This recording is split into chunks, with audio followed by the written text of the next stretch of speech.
In this video guys, I'll be telling you how to make your app icon clear.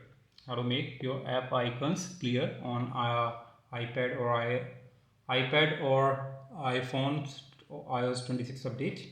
So to do that, first of all, hold your home screen, and here you will be able to see this edit option over here. Just tap on it. Just tap on it, and here you will be able to see this customize option. Tap on it. So I just tap on wrong option. Tap on it, edit,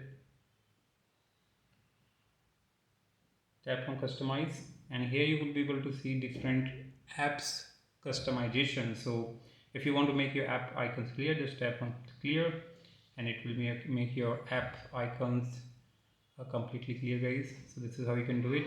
You can choose auto as well, but I think light is much better. So yeah, this is how guys you can do it. This is how you can make your app icons clear. Subscribe for more video. Till then, bye bye.